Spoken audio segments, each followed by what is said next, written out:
Bonjour à tous, c'est Thomas Ludovox.fr, bienvenue dans ce Ludo Chrono. Aujourd'hui, je vais vous parler de Dixit Jinx. Dixit Jinx, c'est un jeu pour 3 à 6 joueurs qui peut se jouer à partir de 8 ans et pour des parties d'environ 15 minutes. Dixit Jinx, c'est un jeu d'association d'idées et d'images dans lequel il va falloir faire deviner à nos adversaires une carte parmi 9. L'idée, c'est qu'il va falloir leur donner un indice et qu'ils trouvent l'image qu'on a cherché à leur faire deviner, mais pas trop vite, sinon on n'aura pas de points, et qu'ils la trouvent quand même, sinon on n'aura pas de points non plus.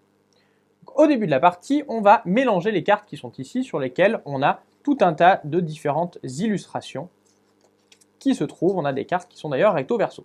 Donc ces cartes vont être mélangées et on va en faire un carré de 3 par 3. Puis on aura une série de tours. À chaque tour, il y aura un joueur qui sera le joueur actif, celui qui devra faire deviner une carte aux autres. Il va alors piocher une des cartes qui est ici, sans la montrer aux autres, qui va lui indiquer qu'est-ce qu'il cherche à faire deviner. En l'occurrence, il va chercher à faire deviner la carte qui est ici. Il va donc falloir trouver un indice. Cet indice, ça peut être un mot, ça peut être une phrase, ça peut être un mime, qui va pointer vers cette carte, mais pas de façon trop évidente. On va voir tout de suite pourquoi. Ici, par exemple, eh bien, moi, je vais choisir de dire chaud, parce que pour moi, ici, on représente un repas, et qu'un repas, moi, je préfère toujours ça quand c'est chaud. Une fois que l'indice a été dit, les autres joueurs vont devoir essayer le plus rapidement possible de retrouver la carte que cherche à nous indiquer le joueur actif. Dès qu'un joueur pense l'avoir identifiée, il va, avec son index, pointer la carte qu'il pense être le bon résultat. Là, le joueur peut lui dire soit oui, c'est la bonne carte, soit non, ce n'est pas la bonne carte. Si jamais c'est non, eh bien le joueur qui a pointé la carte ne pourra pas faire d'autres propositions, ce sera aux autres d'en faire à leur tour.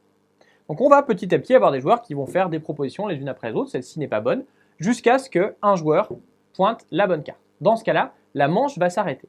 Le joueur qui a pointé la bonne carte va la récupérer. Chacune des cartes récupérées nous faisant un point à la fin de la partie. Le joueur dont c'était le tour va alors récupérer toutes les cartes qui ont été pointées par erreur par les autres joueurs. Donc si jamais j'ai fait quelque chose qui était trop facile et que la première carte qui a été trouvée est celle que je cherchais à faire deviner, je ne marquerai aucun point. Mais si jamais tous les joueurs ont fait une proposition et qu'aucune d'elles n'était la bonne, eh bien là non plus je ne marquerai aucun point. En plus, comme c'était trop difficile, il faudra même que je rende une de mes cartes en pénalité. Dans tous les cas, le tour s'arrête, on mélange le paquet qui est ici, on le passe au joueur suivant. Celui-ci va compléter le carré qui est ici, on va commencer un nouveau tour. On continue ainsi jusqu'à ce qu'on ne puisse plus compléter le carré. Dans ce cas-là, eh bien, la partie s'arrête. Les joueurs vont tout simplement compter combien ils ont de cartes devant eux. C'est le joueur qui en aura le plus qui sera alors le gagnant. Dixit Jinx, c'est donc un jeu dans lequel il va falloir faire preuve d'imagination pour pouvoir donner des indices à nos adversaires pour qu'ils trouvent la carte que l'on veut leur faire deviner. Mais attention à ce qu'ils ne la trouvent pas trop vite. Voilà, vous savez presque tout sur Dixit Jinx. Maintenant, à vous de jouer. Et à bientôt sur Ludovox.fr.